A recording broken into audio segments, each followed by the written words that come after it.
My daughter Perla, my son Colton, and their mom were traveling to Glendale for Christmas. 4:45 in the afternoon, an impaired driver crossed the median outside of Holbrook and struck them head-on at 85 miles per hour, and Perla died in the crash.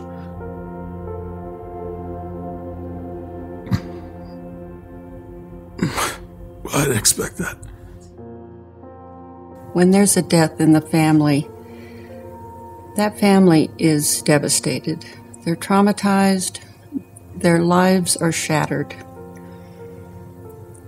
And there are so many duties and responsibilities. All of a sudden, they are so busy and overwhelmed. I think of a grief center as a community service. It's a time for the community to step in, because when community members care about each other, they help each other. For the entire history of the Grief Center, we have always relied on our 4 principles to guide us in solving problems and in creating new programs and policies. The first principle is that grief is a natural reaction. It's a natural reaction. It's a normal feeling for children as well as adults. All of us are going to experience grief when we lose something or someone important to us. Me and my uncle always have this thing about telling jokes to each other when we pick up the phone. And I'd pick up the phone ready for him to say a joke. And he told me, no, it's serious. I need to talk to your mom. And my mom was busy. And then I finally gave the phone to my dad because he wouldn't tell me. And then my dad came running back in saying that your cousin, he's cold and we have to go. For me, going back to school was feeling like nobody understood me and nobody was going through what I was going through. I couldn't talk to anybody about it. Definitely coming here and getting to hear other stories of other kids going through the same thing really helped me feel more comfortable talking about it, because I feel like it's not so easy. I feel like I would just kind of put up a front at school. It's just don't cry, don't show any emotion. No one's going through it, so no one can understand and no one can really be there for you. But here I could just let my guard down and really feel what I was feeling and share how I was feeling and not be afraid to talk about it, you know? Our second principle is that within each individual is the natural capacity to heal themselves. We can heal through this. We will heal through this. My son Tyler, he was 27. May 4th, Mother's Day, we got the call that he had overdosed and he had been found in a hotel room. Ironically, I've worked in the addiction field for over 3 decades, so I've worked with thousands of people since the 80s in this field, and the one person that I couldn't save was my son, and I was pretty destroyed and wrecked. I needed a space where I could just talk about Tyler and my loss and my sadness and my grief, and it wasn't going to be a side topic. For me, it was a lifesaver. It was just like a place I knew I could go every other week and just process my pain. The third principle is about the duration and intensity of grief. How long it lasts and how it feels is different for each individual.